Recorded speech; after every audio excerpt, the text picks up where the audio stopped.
Hi guys, Chris Buckley, we're letting agent today, and I'm delighted to be joined by Matt Trevett of DPS. Now, Matt and I have had a really good offline conversation about working remotely and making sure that you get your deposits registered and disputes and all that good stuff. So thank you for joining us. If we can talk about working remotely and what that means to the industry and what letting agents should be doing, that'd be really helpful. Yeah, thanks, Chris. Look, I think it's really interesting times for everybody. You know, we've got a population that have been working remotely for probably the last 18 months or so in total. The thing about that we've seen is the ability to connect, and you've got to have that ability to connect with your provider and the reliability and accessibility of those services 24/7. We see people logging on in the middle of the night and administering deposits. We see people logging on very early in the morning. And similarly, from a call center perspective, 8 o'clock in the morning, 6 o'clock at night, we're still seeing people coming into our call center and looking for service. So the ability to serve for us is really important 24/7. The ability for letting agents and landlords to be able to administer their deposits 24/7 is similarly important for them, wherever they want to do that. Right, so we're in a 24-hour economy. Do you think it will go back to normal? Do you think letting agents be in the office 5-6 days a week, or?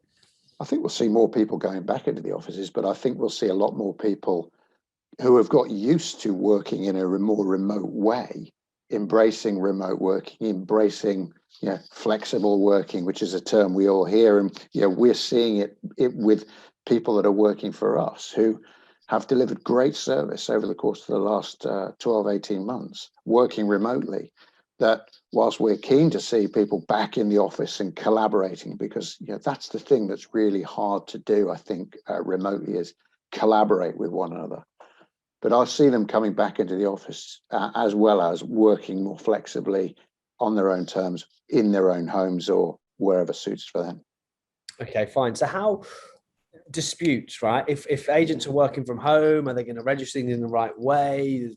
Are the audit trails going to be there? I know it's I leave things to the last minute, right? I'm a huge procrastinator, and then when you've got to register stuff just before the deadline, are you going to make sure that full audit trail's there? What war stories have you seen, and what would you like to share with our letting agents up and down the land? Look, I think this is a real challenge for letting agents to get right.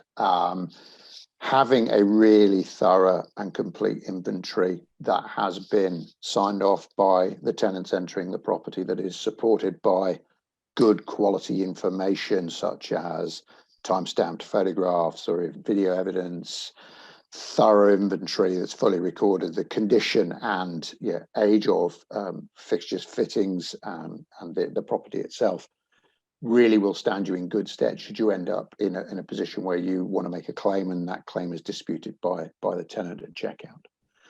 Clearly, in a remote environment, that's quite challenging. So look, we would obviously encourage people to use their own inventory services if they have them, or professional inventory services if they're available to them as well. And in accordance and compliance with whatever guidelines are in place at the time, and clearly that's changing all the time, get that really thorough inventory together. And similarly at checkout, work with your tenants to ensure that the condition report, the checkout report, is absolutely as concise but as deep as clear as possible. And what would you say the biggest mistake when it comes to you've just given some great advice, right? The biggest mistake you kind of see letting agents do, and you think, it was so easy if you just didn't do it. What would that be? Yeah, look, I think it's a lot of the stuff is there's two things. I mean, it either goes badly wrong at the beginning, so the check-in isn't thoroughly managed, the condition reports are not signed off by the tenants at the beginning, or the condition reports aren't detailed. And similarly, at the other end, you get exactly the same scenario where a tenant hasn't signed off because they've either left the property or they've left the area, whatever it means, but they haven't signed off the condition report. And unfortunately, the onus is always on the landlord letting agent to prove their claim. And you have to have that engagement from tenants. And similarly, if there are things that are pulled up during the course of the let, through regular check-ins or regular meetings that you may have around checking in on the tenancy, again, get that stuff documented, get it signed off, and keep that evidence so it's there should you need it. Bang on the money, Matt. Thank you so much. From everyone here at Letting Agent Today, we wish you the best of luck. No problem. Thanks, Chris. Cheers. Bye-bye. Bye now.